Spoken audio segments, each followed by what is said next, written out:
All right, so you leave RevX win rooms with many things, but three things that are very tangible. You leave with a qualification score, which is the health of your deal dynamics or where you're at in the game. You leave with a stakeholder score, which is the health of your relationship dynamics or who you're playing the game with.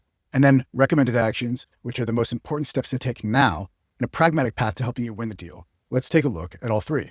So as you can see here below, on this deal, this is the qualification score. You can see the deal is only about 47% complete when accounting for all the deal dynamics that influence whether the deal will be won or lost. You can see this deal here is using MEDDPICC. If I open this up, you can see how we're calculating the score.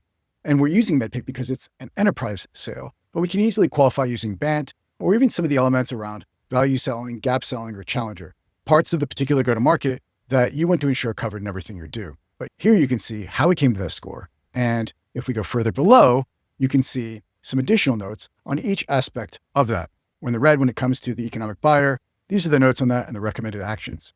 In any case, this deal is only about 47% qualified, so this rep has a lot of work to do before that March 28th close date.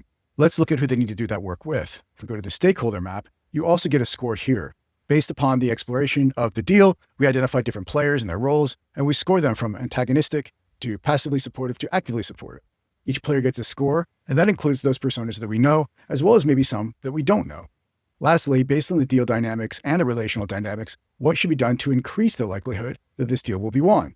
So you can see here the recommended actions tab. We can see critical actions. We can filter just by those, the important actions, or all actions. Now, you can see as your rep takes this and completes some of the actions, you can see the score on the completion of the recommended actions are there. You can also save this deliverable so the new version of it is captured. And if the rep follows all of these actions listed here that are related to those things we're seeing in the stakeholder map and the deal dynamics analysis, then the next time they come into the win room, perhaps a week or 2 weeks down the line, maybe a month later, depending on your sales cycle, those scores in both deal dynamics and relational dynamics should be improved or will have increased, or better yet, the deal will have been closed if they complete all these actions. Remember, this is the deliverable that quickly follows a win room session.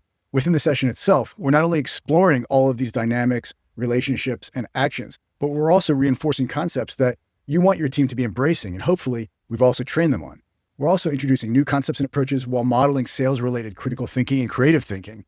Win rooms involve both frontline sales reps as well as the sales manager. So this is what I meant when I said at the top of this video that there are many things you get from the RevX win room, but hopefully this video gives you a perspective on some of the more tangible, quantifiable aspects related to scoring and actions on both deal and relational dynamics. If you're a CEO or a CRO, and it seems like this is something that you need to see happen, especially on those deals that can make or break your quarter, reach out.